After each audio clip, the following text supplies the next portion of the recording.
Hello， 大家好，我是一小点儿。本期视频跟大家分享一款造型好看、口味香甜、口感细腻柔软的红糖开花馒头。制作这个红糖开花馒头，我们先来做个面种。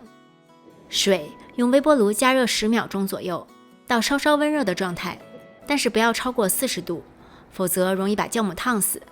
加入酵母化开。面粉我们用普通的面粉，也就是中筋面粉，加入少许糖促进发酵，稍稍搅匀，然后加入刚才的酵母水，边加边用筷子搅拌，然后改用手揉成团。盆壁上的干面粉都把它蹭下来，因为不同面粉的吸水性会有差异，这里你的面团可能黏一点或者干一点，这都没有关系，我们在之后的步骤会调整。揉成团之后先盖好，在室温下发酵到现在的3到4倍大。25度的室温我用了大约2个半小时，温度低时间要延长，反之则要缩短。现在面团已经长到之前的3倍大了，可以看到里面充满了蜂窝状的气孔，它可能有微微的酸味儿，但是不要太浓烈。接下来我们来制作面团，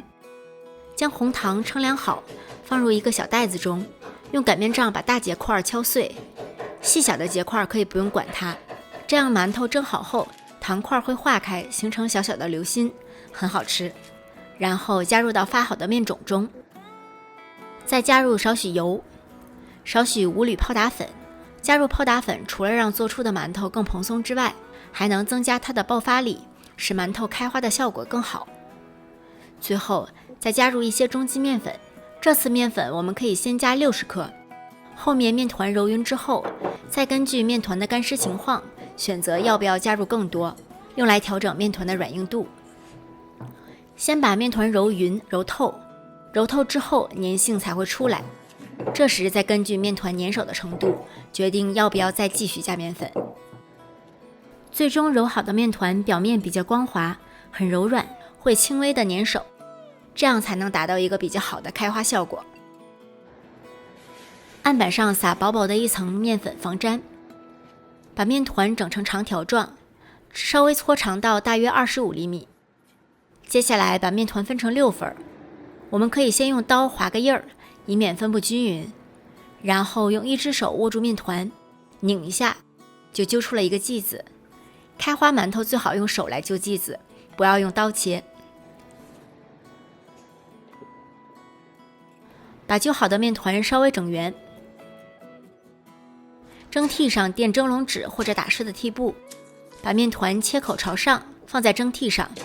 我这个蒸锅稍微有点小，每个馒头之间空隙最好留大一点，不然会影响开花的效果。最后上面可以点缀一些红枣碎。盖上盖子，在室温发酵15分钟左右，室温比较低可以发酵20到25分钟，天热发酵10分钟就可以了。制作开花馒头2发时间不要过长，不然会影响它的爆发力。发酵好的面团体积变化不会太明显。开水上锅蒸，因为我们前面盖着盖子发酵，一直占用着这个蒸锅，我们可以提前另烧开一壶水，把蒸屉小心的拿出来，再向锅中倒入开水，再把蒸屉小心的放回去，这样就解决了这种嵌入式蒸屉开水上锅的问题了。开大火蒸13分钟，开大火的目的是让馒头表面很快蒸熟结皮，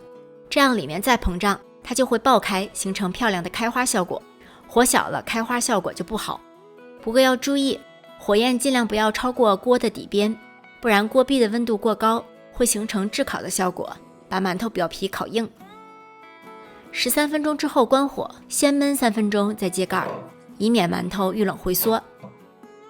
很多人做红糖馒头都会遇到发不起来的情况，这是因为红糖馒头面团含糖量一般比较高，如果用普通酵母发酵的话，大量的糖分会吸走酵母中的水分，使酵母没有办法正常繁殖，让面团发酵。我们使用面种，先让面团在低糖的环境下发起来，再加入红糖，就可以避免面团发不起来的情况了。同时使用面种也可以让面团的爆发力更好，开花效果更好，蒸出的馒头口感也更好，超级松软。但是最好吃的还是里面这个融化的红糖粒儿，甜丝丝的，搭配上上面的红枣，感觉吃一个吃不够啊！谢谢大家的收看，如果你喜欢这个视频，请不要忘记给它点赞、投币、转发、收藏，同时不要忘记关注我的频道哦。我是一小点儿，我们下期再见。